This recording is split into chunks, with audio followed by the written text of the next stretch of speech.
oh my gosh, the fact that people watch YouTube on TV and I'm like, oh my gosh, like I'm about to be on somebody's TV. Oh my God.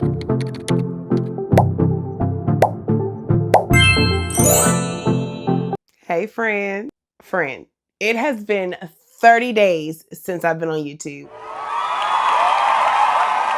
Yay! And excuse my voice, I am a little bit under the weather, but we gonna do what we gotta do anyway, okay? So listen, I am so excited to talk about my first 30 days. What I like, what I don't like, what I love, all the things. But first things first, I have a confession to make. My microphone is fake. What? Well, that one is anyway. This one's real. And why do I have a fake microphone? Because I'm ADHD and I don't know what to do with my hands. I don't want to do this all video. You know what I mean? So today I have my notebook that my daughter bedazzled. And so I don't need my support microphone today. So let's get into it. So first things first, I just want to say that this is my experience on YouTube. This is not for everybody, not across the board. Just because it happened to me or didn't happen to me means it won't happen for you or it will happen to you. Not at all. This is just one experience out of millions, okay? So remember that. So just so you can kind of get an idea of what we're working with here, my niche is essentially like self-care, women's empowerment, mental health, the healing journey, taking accountability, challenging yourself, just being better, just overall improvement. So we're going to start with some stats, okay? So I created my channel in April of 2026. However, I didn't post my first video until June the 9th. And so as of today, I have like 4 videos and maybe like 25, 26 shorts. I have 77 subs and obviously, you know, shorts are easier to come by. They're easier to find. So I have about 21,000-ish views on my shorts and about 300-ish views on my videos. And if you are a YouTube creator, as you probably are since you're watching this video, you will soon learn that there's a difference between like views and then like actual views. And so if you're trying to earn from YouTube, they call those like real valid hours. They call it valid public views. And those are very different than just like swipe views. And to actually earn money from like ads where the real money is on YouTube, you have to have 10 million valid public short views, or you have to have 4,000 public video views, and you have to have 1,000 subscribers. So that's where the money is. So that's where you're trying to be, okay? But it takes a while to get there. Or sometimes it doesn't. You just have to have the right video or the right short that goes crazy and you're there. So here is what I learned being on YouTube for 30 days. First of all, I realized that my ADHD is off the chain, okay? And so it's very easy to get distracted and lose track of time. So one of the things that if I'm being honest, and I haven't implemented yet, but well, kind of. But something that I'm going to implement going forward is a schedule, a full-blown calendar, okay? So I'm going to film on the same day, within reason, things happen, of course. And I'm going to post on the same day. Now, I was recording on Fridays and then editing throughout the weekend and then posting on Tuesday. Now, honestly, as I was juggling my 9-to-5 and motherhood and YouTube content, it didn't always work out that way, okay? Let's just say that. But now that I am a full-time entrepreneur and my 9-to-5 is now behind me,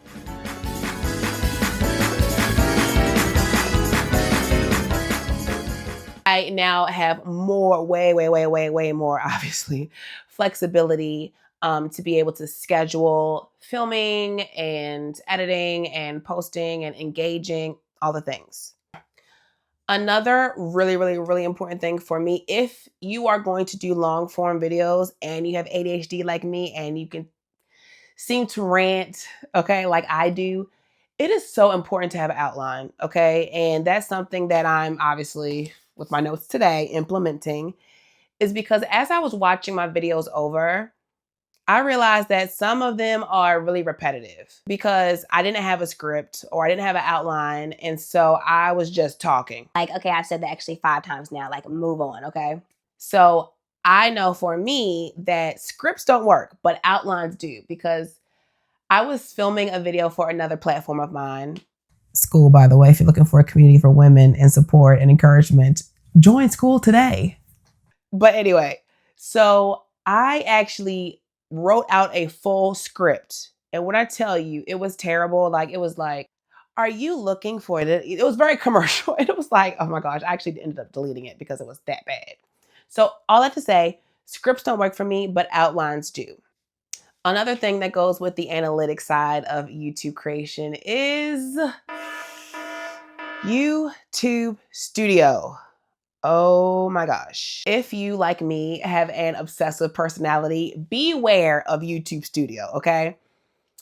YouTube Studio is great, okay? I have learned so much. I learned about like trends and audience retention and like real views and valid views.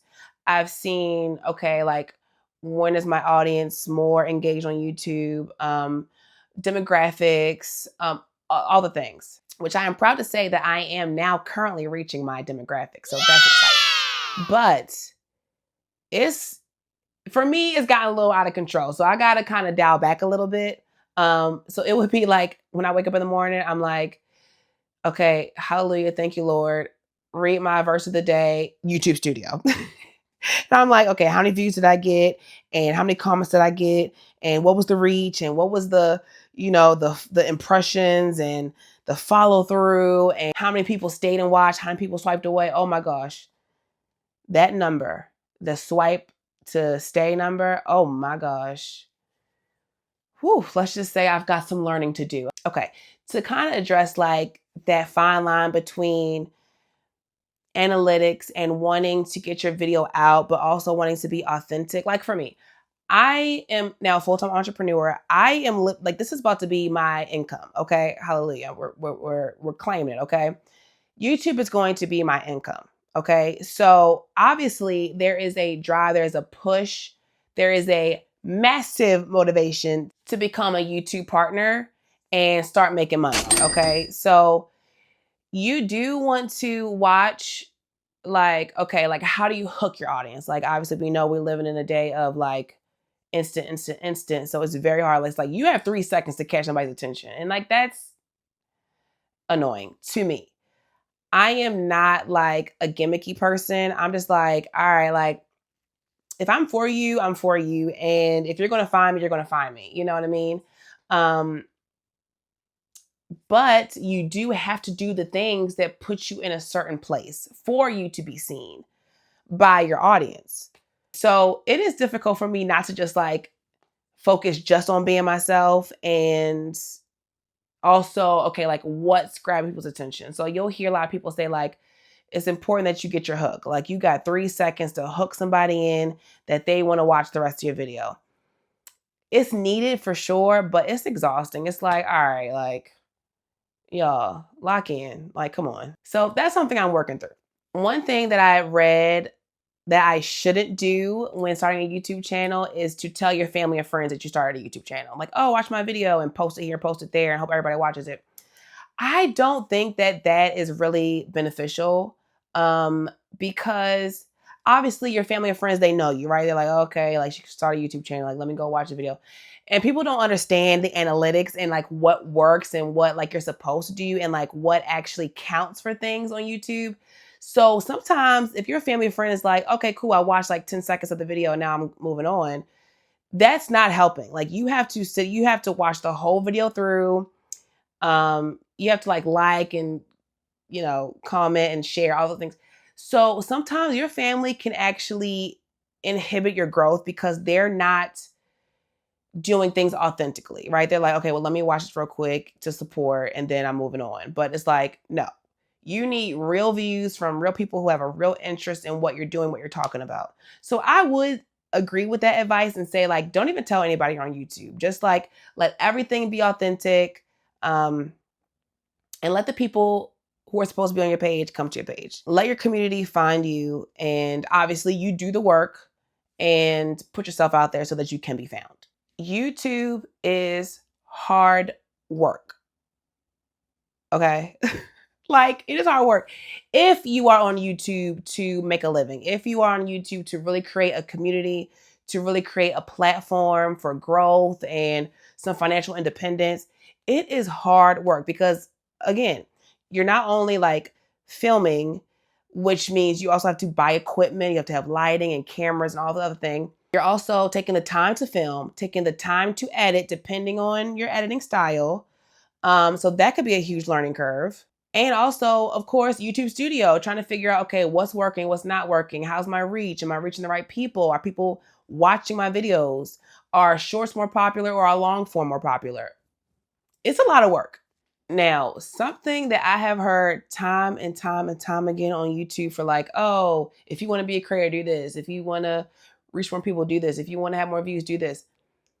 They have said, schedule your videos ahead of time. So like, basically, when you're going to post, instead of posting immediately, schedule it for like 24, 48 hours. In my experience, that has not been successful for me. Now, again, it could be the time that I'm posting. It could be my hook or lack thereof. It could be a myriad of things, okay?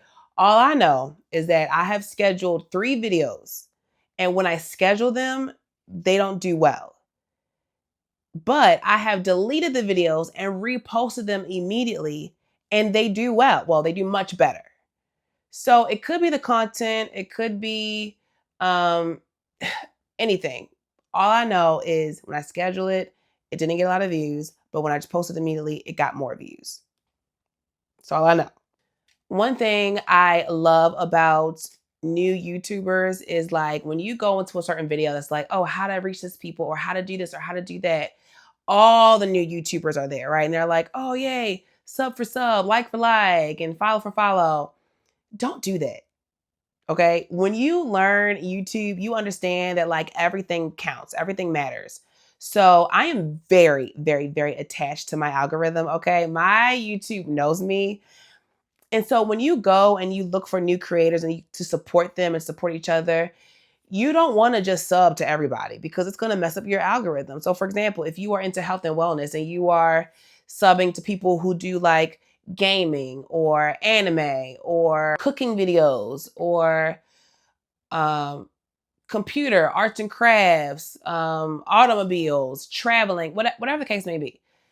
If you are subbing to people who aren't within your niche, your realm, your interest, then it's going to do more harm than good because your algorithm is following who you're subbing to, who's subbing to you to see, okay, where should we put the video? So if you're putting your health and wellness content out there, but YouTube is putting it in front of somebody who like wants anime, then they're like, the heck is this? Swipe away. And it's going to hurt you.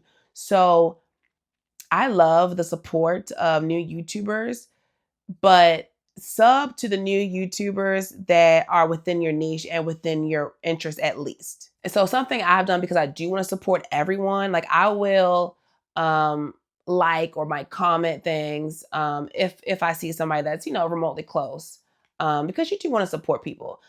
But if you are trying to do this for income, if you're trying to do this as a business, if you're trying to do this long term, you have to be very specific about the things that you're engaging in. That's just my little advice. So one thing I will say I should have done was taking the advice of a lot of the, OGs in the game where they say to batch your videos. I should have batched my videos. A lot of people say like record and edit and have like at least 3 to 5 videos ready to just like post. And you can post them like, every day, every week, whatever. Just have them ready. I agree with that because once you post and you're creating a community immediately, right? You're creating a presence immediately. So let's say someone really likes your first video. They're like, oh my gosh, I want more. And again, we remember that people have very short attention spans. So a lot of people like me will go see somebody's short or somebody's video like, oh my gosh, I really like this. Let me go to their page. And if nothing is there, then they're less likely to subscribe to you. So I wish that I did do at least about 3 to 5 videos. Because again, depending on your editing style, it takes a long time to edit. It takes a long time to like piece things together, cut this, add this little effect, Um, so when you are learning so many things, because there's a huge learning curve, it's just best to already have the videos ready. So you could just check that off your list. So you can like, okay, well, what's working, what's not working? Okay, when do I post? Instead of also having to juggle, okay, lighting, okay, camera, okay, this, okay, analytics, all that stuff. So batch your videos. So into the more internal changes, the things that I've learned. First and foremost, I wish that I accepted that it's not going to be perfect.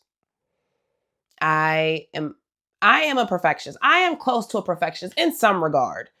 I like to when I'm presenting to the public, I want things to be perfect. I want the lighting to be good. I want my camera to be good. I want my microphone to be good. I want my background. Like, I wanted a lot. And so I put a lot of pressure, and I'm going to admittedly say I put too much pressure on myself to have things look so professionally that it was really stressful. And honestly, like, yes, I'm trying to make this a long-term thing, but I really do want YouTube to be a community. I want it to be fun. I want it to feel like this is what I'm supposed to be doing, not this like pressure cooker that's like, oh my gosh, now this is just another thing that I just like am so stressed out about. So keep it simple, right? Just you do need some good lighting because people are, a little bit bougie as far as like what they want to watch. They don't want to look at grainy pictures and, things like that. So you do need some good lighting, but that's easy to come by. You don't need the latest, greatest camera. I'm literally filming this on my iPad. I have this microphone. I do also have my microphone that is a real microphone. I just don't use it. It's not plugged in. But I also had that because I wasn't sure of like what style I was going to do for this podcast. And I don't even know if it's a podcast at this point. I don't even know. I don't know. But we're going to call it a podcast for the sake of the sign. So yeah, so I brought chairs that you don't even freaking see, but everything else, like once it was like, okay, like you're doing too much, like you're stressing yourself out, relax. And thank God I have like good friends and family that are like, Key, all right, dial it back. Like you're doing too much, calm down. So then I started like getting things like, from around the house, like, all these are my babies, my plants. Anyway, use what you have, okay? Start somewhere. And don't worry about the editing. It's really about the message because the editing stressed me out. Like I spent many a nights up at like 2 o'clock, 3 o'clock in the morning trying to edit these videos because like, okay, I want to stick to a schedule, but I waited last minute. So then I procrastinated and now I'm doing, just understand that it is a process. It is a journey. It is a learning opportunity. There's a learning curve. Give yourself patience. Give yourself grace. Be patient with yourself. Be patient with the process. You're learning. And remember that at the end of the day, it's fun. It has to be fun or you're going to hate it and it won't last very long. I learned to embrace me and all that is me. Now, typically I'm a very authentic person, right? It's very hard for me to be phony. It's very hard for me to be fake. Like pretty much you're gonna get what you get with me, okay? But when I was thinking about like, okay, like you're about to make a YouTube channel, like you're about to do a podcast, like you about to broadcast your face and your voice to like potentially millions of people.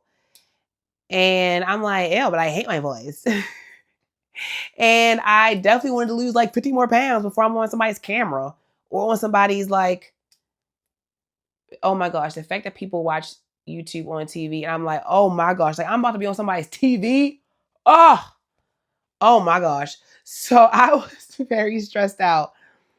But when the end goal becomes bigger than like all the insecurities, all the fear, like you really have to lean into it. Like, it's like, all right, listen, at this point, I have no choice. Like, this is what I got to do to get where I want to be who I want to be. So get over yourself. So now I feel like I am way more confident. Like my subscribers aren't through the roof. I mean, I have 77. I've gotten 77 subscribers in 30 days.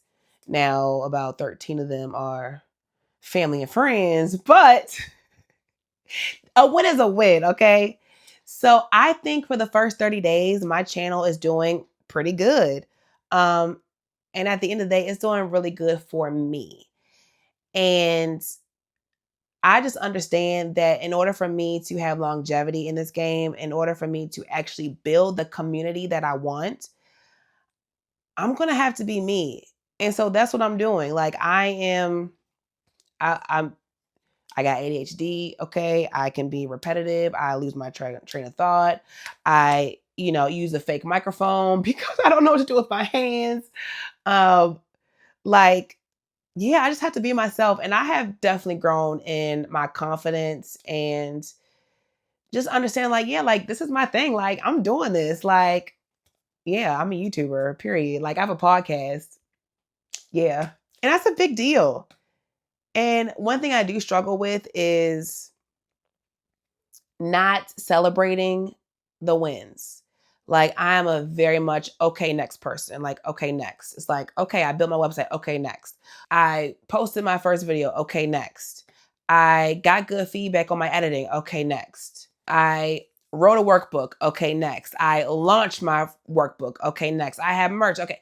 And it's like I am doing, when I look back at it, I am doing huge things. Like I am making huge strides. Like the progress that I've made from the first of the year to now 6 months later, many people can't say that they've done the things that I've done. And that's no like tooting my own horn, not at all.